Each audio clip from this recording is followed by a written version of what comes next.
ito. Parang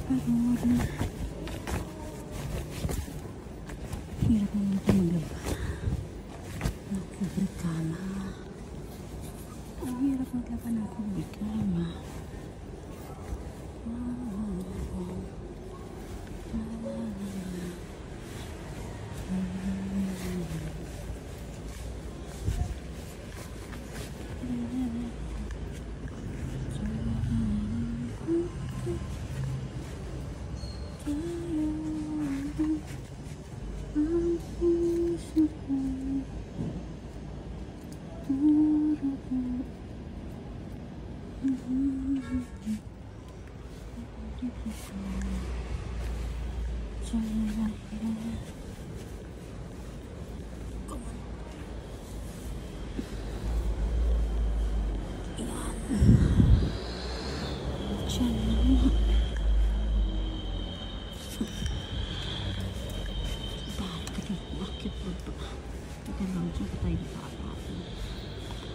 Ako napatulang.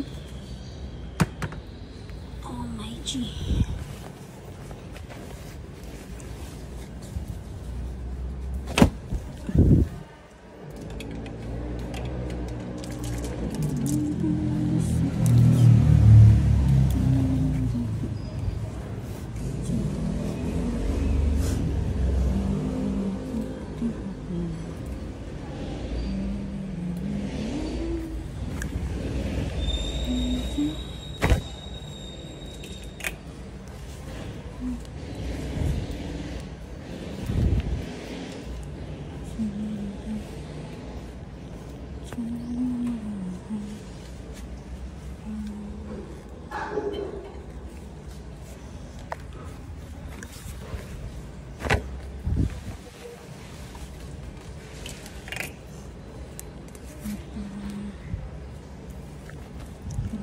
Dapat magsampay.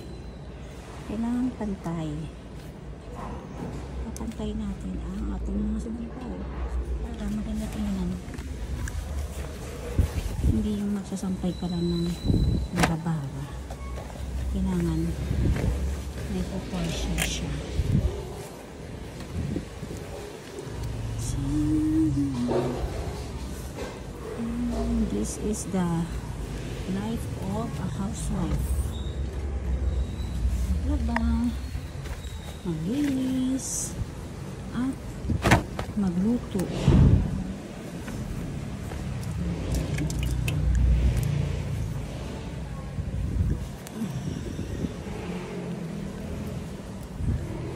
Nakakapagod, pero okay lang. Care bills. Yan talaga.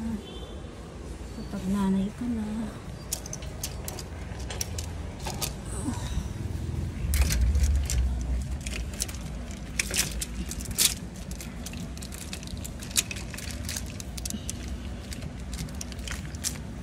ang init sa Pilipinas.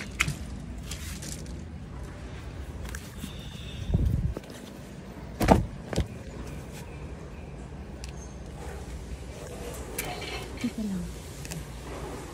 May nakakasagabal dyan.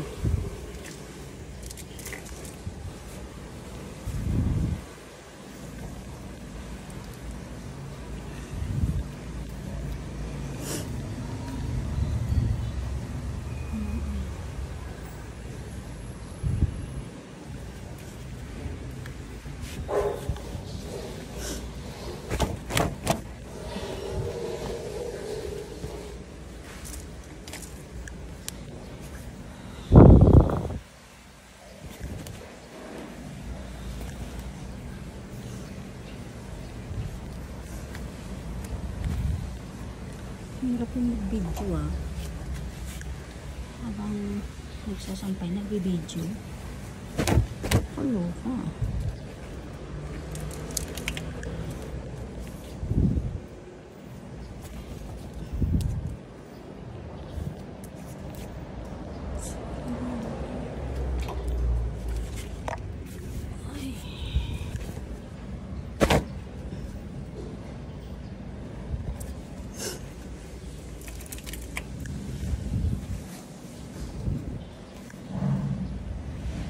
Yung mahirap pag maliit ang bahay niyo. Wala kang masampayan sa labas. Kaya ang ending, dito ka sa loob ng bahay. Sa terrace. Wala na space sa labas para sa mga sinampay. Ayan, tingnan niyo. Wala space. Liit. Ay, kawawa naman yung mga tanim ko. Ayun, maganda nato. Ito na lang ang maganda ko. Sis, Japanese snake plant. Tsaka itong si fiddle tree ko. Itong aking fortune plant na matay na rin. Pabayaan. Kailangan talaga pag tatlong araw.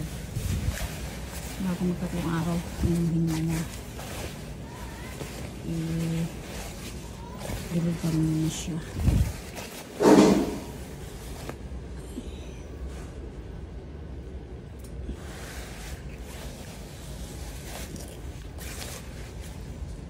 Anak na rin yung mother. Sabi ano, bilit lang yung nanay. Hirap kayo.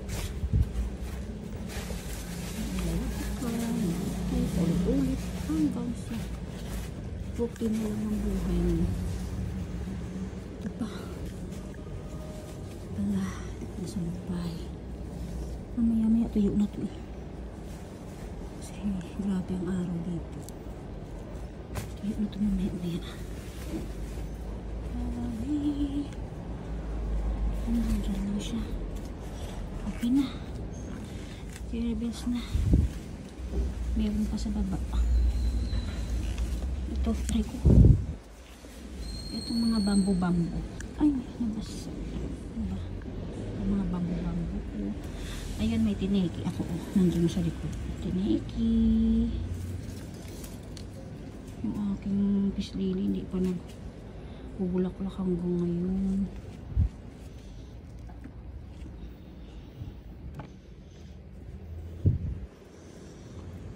Uy, init. Grabe ba? Ano? Sino nga sinampay ko? Sinampay. Ano nga sinampay? Ayan. Hindi mo sa labas. Okay. Magsasara na tayo ng tilon.